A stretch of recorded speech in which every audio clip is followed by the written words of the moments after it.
చెప్పి అందరూ కూడా పరస్పర సహకారంతో ముందుకు పోతా ఉన్నారు. కానీ ఈ మధ్య కాలంలో కేంద్ర ప్రభుత్వంలో ఉన్న పెద్దలు కావచ్చు, ఆ పార్టీకి సంబంధించిన నాయకులు కావచ్చు,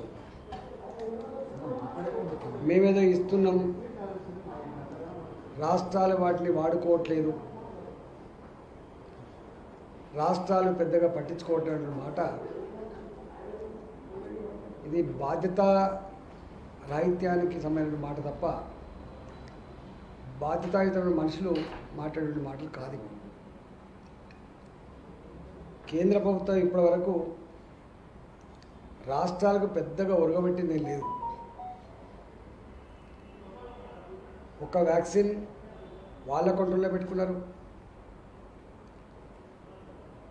అదేవిధంగా రెమ్డెసివిర్ ఇంజెక్షన్లు వాళ్ళ కంట్రోల్లో పెట్టుకున్నారు.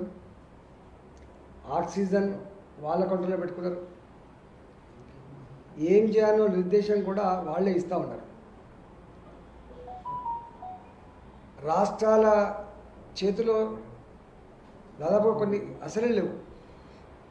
కానీ రాష్ట్ర ప్రభుత్వాల వైఫల్యమని రాష్ట్రాలు నిందించేటువంటి దానికి ఒడిగట్టడం ఆ పార్టీకి అధికారంలో ఉన్న పెద్దలకి ఇది తగదని చెప్పి నేను మనవి చేస్తా ఉన్నా.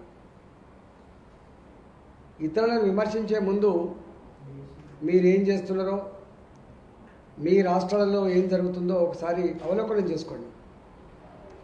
మీరు గత గొప్పోళ్ళే అయితే ఢిల్లీలో ఇవాళ జరుగుతున్నటువంటి మానవ వేదన, మీరు పాలిస్తున్నటువంటి రాష్ట్రాలను గుజరాత్ కావచ్చు, యూపీ కావచ్చు, మధ్యప్రదేశ్ కావచ్చు,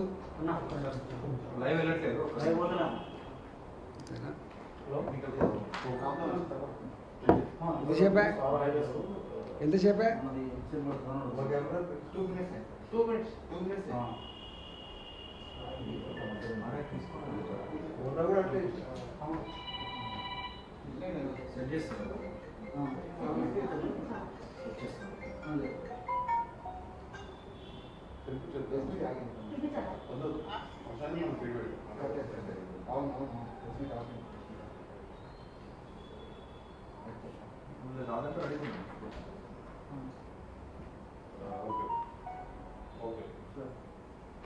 వచ్చిందా?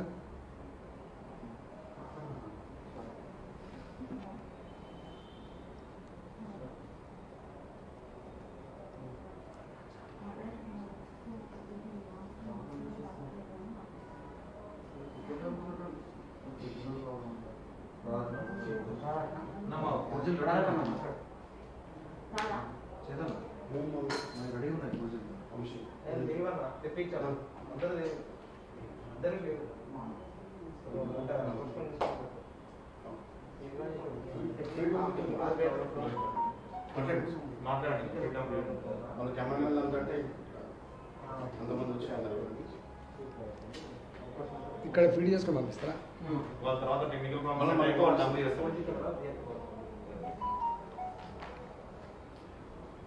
మీరు పాలించినటువంటి రాష్ట్రాలలో ఢిల్లీ కావచ్చు, యూపీ కావచ్చు, మధ్యప్రదేశ్ కావచ్చు, గుజరాత్ కావచ్చు, ఆక్సిజన్ లేక చనిపోతున్నట్టు, ప్రమాదాలు జరిగి చనిపోతున్నట్టు పట్టింపే లేనట్టుగా వార్తలు వస్తూ ఉన్నాయి. కానీ తెలంగాణ ప్రభుత్వం 4 రాష్ట్రాల పేషెంట్ ట్రీట్ చేస్తుంది. ఇక్కడ మహారాష్ట్ర, కర్ణాటక, ఛత్తీస్గఢ్, ఆంధ్రప్రదేశ్, ఇన్ని రాష్ట్రాల పేషెంట్లు వచ్చినప్పటికి కూడా ఎక్కడ ఎవరికి ఏ ఇబ్బంది కలగకుండా మా రాష్ట్ర ప్రజలతో సమానంగా ఆక్సిజన్ కొరత లేకుండా, మందుల కొరత లేకుండా, బెడ్ల కొరత లేకుండా కొంత చేయగలుగుతా ఉన్నాం. సరే, అక్కడక్కడ కొంత ఇబ్బందులకు సంబంధించిన వార్తలు వచ్చినప్పుడు దాన్ని ఎట్లా రెక్టిఫై చేసుకోవాలో 24/7 మేము మాట చేస్తూ ఉన్నాం. అయినప్పటికీ కూడా మా మీద నిందలు వేయడం, విమర్శలు చేయడం గురిగింద శాస్త్రంగా ఉంటుందని చెప్పి నేను హెచ్చరిస్తా ఉన్నా. ఈ తప్పుడు వార్తలతో తప్పుడు మాటలతో ఇబ్బంది పెట్టద్దని చెప్పి ఆ నాయకులను సూచిస్తూ ఉన్నా. ఇవాళ ఈ కరోనాలో 90% హోమ్ ఐసోలేషన్ కానీ ప్రభుత్వ పరంగా ఏర్పాటు చేసినటువంటి ఐసోలేషన్ సెంటర్లలో పేషెంట్ ఉన్నారు. పాపం ఒక్కొక్కసారి వాళ్ళు పట్టించుకోకపోవడం వల్ల వాళ్ళకు సకాలంలో డాక్టర్ల సూచనలు కానీ సలహాలు రాకపోవడం వల్ల కొలాప్స్ అవుతూ ఉన్నారు, సీరియస్ అవుతూ ఉన్నారు. వాళ్ళు చక్కగా ఐసీయూలకో వెంటిలేటర్ మీద పోయేటువంటి ఆస్కారం ఉండదు. మధ్యలో ఏం టెస్టులు చేస్తలేరు.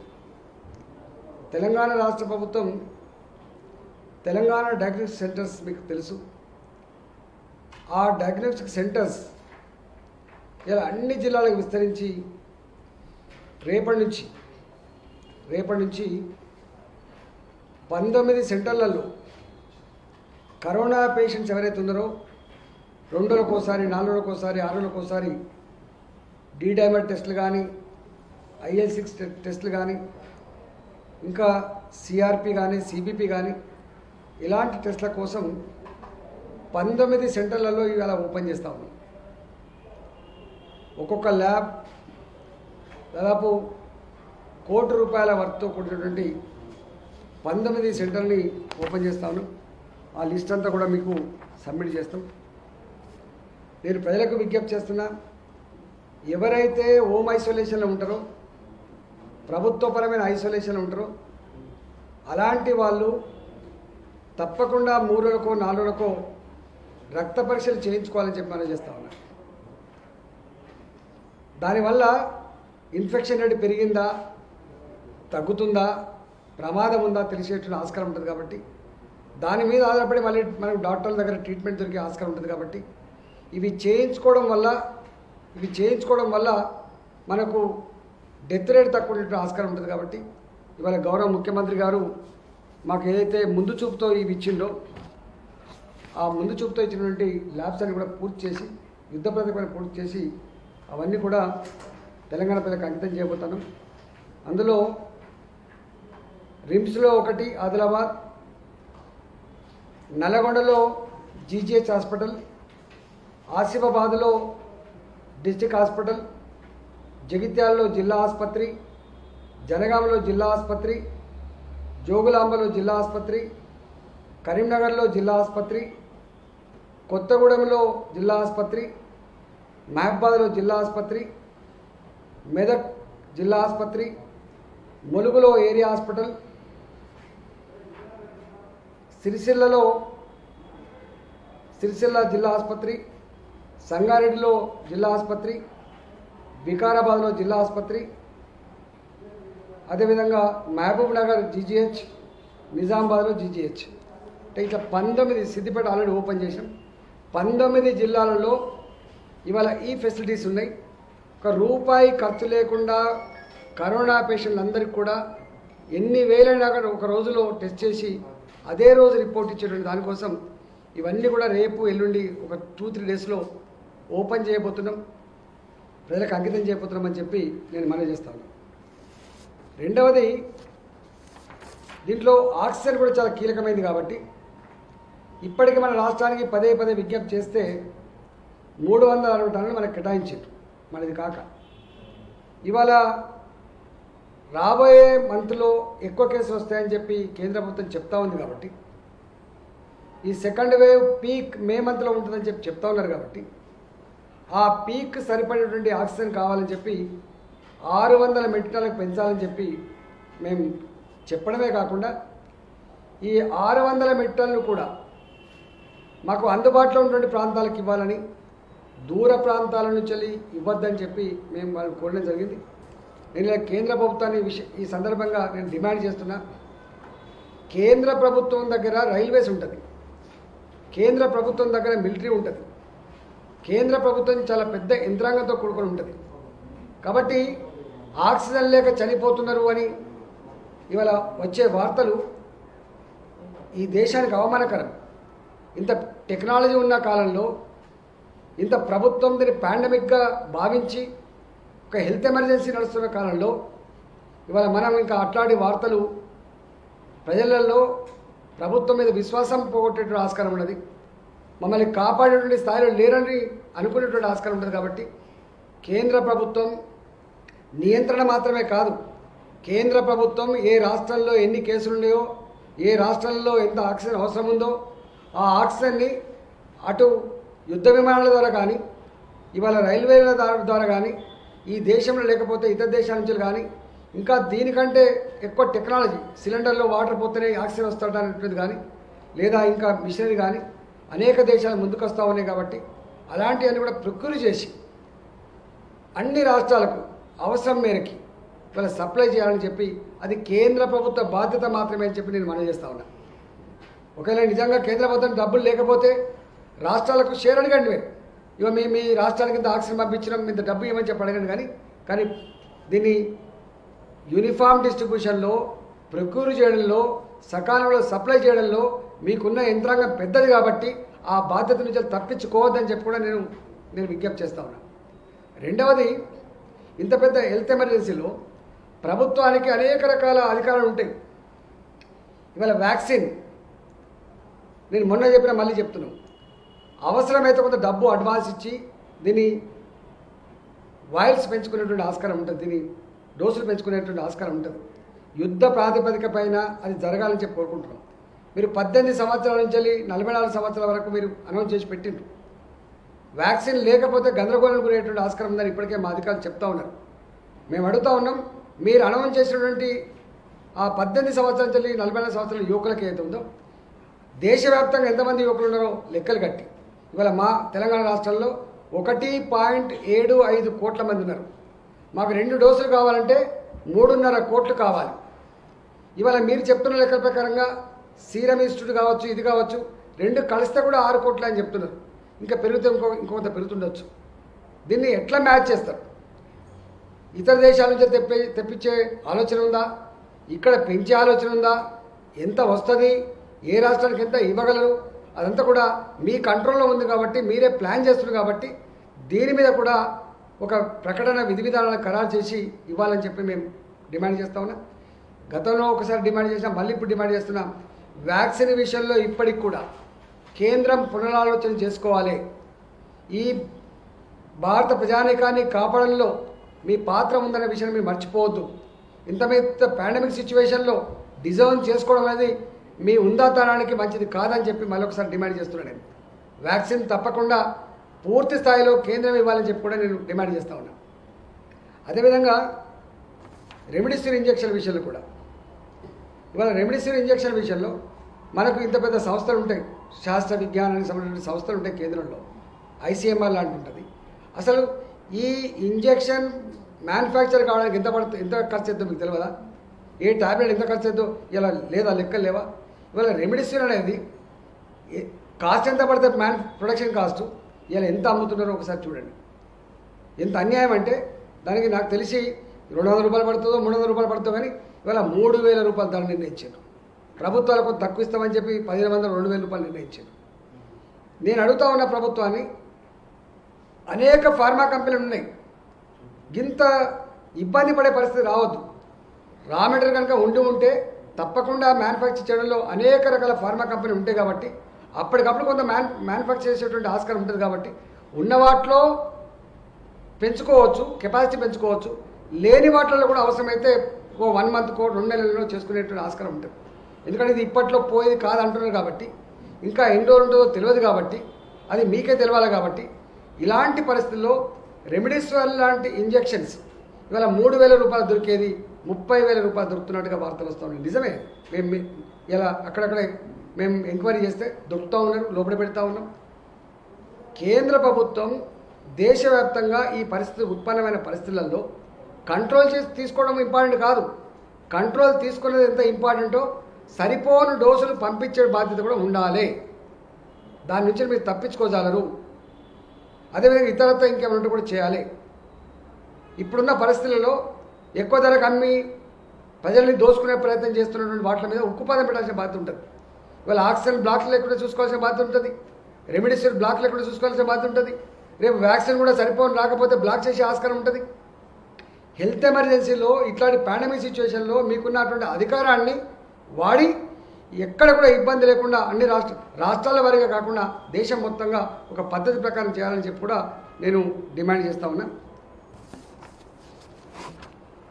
మళ్ళొకసారి నేను ఆక్సిజన్ సప్లై చేసే వాళ్ళకి కానీ, ఈ రెమిడిసివిర్ సప్లై చేసే వాళ్ళకి కానీ, లేదా మందులు సప్లై చేసే వాళ్ళకి కానీ, ఇలా ప్రైవేట్ హాస్పిటల్ చేయమని కానీ పదే పదే విజ్ఞప్తి చేస్తున్నాం. మేము ఇప్పుడు డబ్బులు సంపాదించుకునే సందర్భాలు లేవు. మనం సాటి మనిషిని ఆదుకునే సందర్భంలో ఎక్కడన్నా మీరు పెడచెవిన పెట్టి అదే పని కనుక చేస్తే తప్పకుండా చర్యలు తప్పవు అని హెచ్చరిస్తా ఉన్నా. రాష్ట్రం తరపున ఇస్తాను ఉచిత వ్యాక్సిన్ ఎట్లా ప్రక్రియ చేస్తారు? షార్టేజ్ అంటున్నారు. రాష్ట్ర ప్రభుత్వం నుంచి మాట్లాడుతూ ఉన్నాం. దాని అవైలబిలిటీని బట్టి మేము ప్లాన్ చేస్తాం. దీంట్లో టెక్నికల్ ఆస్పెక్ట్ ఏంటంటే ఒకసారి ఒక వ్యాక్సిన్ ఇచ్చిన తర్వాత ఒక కంపెనీ సెకండ్ వ్యాక్సిన్ కూడా అదే ఇవ్వాల్సి వస్తుంది. మనం ఆగమాగం పోయి చేస్తూ పోతుంటే మళ్ళీ సెకండ్ వ్యాక్సిన్ ఇప్పుడు గదే జరిగింది. వాళ్ళు ఏమన్నారు, మాకు మీకు ఎంత ఉంటుందో పంపిస్తామని చెప్పిండ్రు. వాళ్ళు నమ్మి మేము ముందుకు పోయినాం. అక్కడక్కడ మన సెకండ్ డోస్ అందలేకపోయింది. కాబట్టి అట్లాంటి తప్పిదం జరగకుండా పగడబందీగా మాకు మొత్తం 3.5 కోట్ల మంది ప్రజలు 3.5 కోట్ల డోసులు ఏ ప్రకారంగా వస్తే చూసుకొని, ఏ కంపెనీ వ్యాక్సిన్ అవుతుందో చూసుకొని దాన్ని బట్టి ప్లాన్ చేస్తాం. రెమ్డెసివిర్ ఇంజెక్షన్స్ బ్లాక్ మార్కెట్లో పెద్ద ఎత్తున అమ్ముతున్నారు సార్. ₹1,00,000 దాకా అమ్ముతున్నారు. అది దాని మీద అందాజ ఇప్పుడు కేంద్ర ప్రభుత్వం చేయాలి. నేను మళ్ళీ అంటున్నా, ఇది ఒక రాష్ట్రంలో ఉత్పన్నమైన పరిస్థితి కాదు. ఇది దేశంలో ఉన్నటువంటి సమస్య. ఇది రెమిడిసివిర్ అనేది ఇక్కడ ఎట్లయితే బ్లాక్ జరుగుతూ ఉందో ఢిల్లీలో కూడా బ్లాక్ జరుగుతూ ఉంది. ఇలా గుజరాత్లో కూడా బ్లాక్ జరుగుతూ ఉంది. దీని మీద ఒక నియంత్రణ అనేది కేంద్ర ప్రభుత్వం దగ్గర పెద్ద వ్యవస్థ. అది ఏదంటే అది చేసుకునే ఆస్కారం ఉంటుంది. లేదు ఇట్లా అవుతున్నప్పుడు ఇలా ప్రపంచంలో ఈ రెమిడిసివిర్ ఇక్కడ దొరికితే ఇంపోర్ట్ చేసుకోవాలి కదా, తెచ్చి ఇవ్వాలి కదా. డబ్బులు నువ్వు పెట్టేటువంటి ఆ ఉదార భావం నీకు లేకపోవచ్చు, అంత గొప్పతనం నీకు లేకపోవచ్చు, కానీ తెచ్చివ్వండి, మేము కొనుక్కుంటాం. ఇంపోర్ట్ డ్యూటీ తగ్గిస్తావా, ఇంకోటి చేస్తావా, ఇంకా లిబరలైజ్ చేస్తావా, అది నీ బాధ్యత కదా. ఈ వ్యాక్సిన్ పై క్లారిటీ ఎప్పట్లో వస్తుంది సార్? అంటే ఇప్పటికే చాలా మంది వ్యాక్సినేషన్ సెంటర్ దగ్గర నిలబడి యాక్చువల్గా నిన్న మా డిహెచ్ గారు డిఎంఏ గారు కొన్ని విషయాలు చెప్పారు. టెస్టింగ్ కిట్ల విషయంలో కూడా మనం చెప్పిన టెస్టింగ్ కిట్లు ఈ దేశంలో ఈ కరోనా కేసులు పెరిగిన తర్వాత ₹35 ఉన్న టెస్టింగ్ కిట్టు ₹80 ₹100 అమ్ముతున్నారు.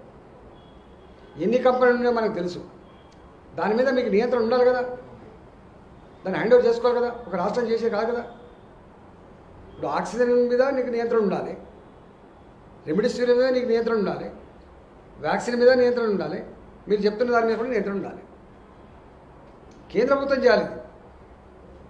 ప్రపంచంలో అన్ని దేశాలు కూడా దేశాల పరంగా రియాక్ట్ అయింది తప్ప రాష్ట్రాల పరంగా రియాక్ట్ కాలే. అట్లయితేనే దాన్ని టాకిల్ చేసింది తప్ప ఇట్లా టాకిల్ చేయలే. వాటి మాటలు చెప్పడం కాదు కదా. నేను విమర్శ చేస్తున్నాను, కానీ కేంద్ర ప్రభుత్వం సెకండ్ వేవ్ వస్తా అని చెప్పి హెచ్చరించింది, కానీ ఇంత తీవ్రంగా ఉంటుందని చెప్పి ఎవరైనా చెప్పిందా? ఒకవేళ తీవ్రంగా ఉంటే నువ్వు ఎక్స్పెక్ట్ చేస్తే నీకు ఆ సమాచారం కనుక ఉంటే ఇలా దేశవ్యాప్తంగా ఎలక్షన్లు పెట్టేవాళ్ళు కాదు కదా. మీరు కుంభమేళాలకు మీరు ఆ పర్మిషన్ ఎట్లా ఇస్తారు చెప్పండి?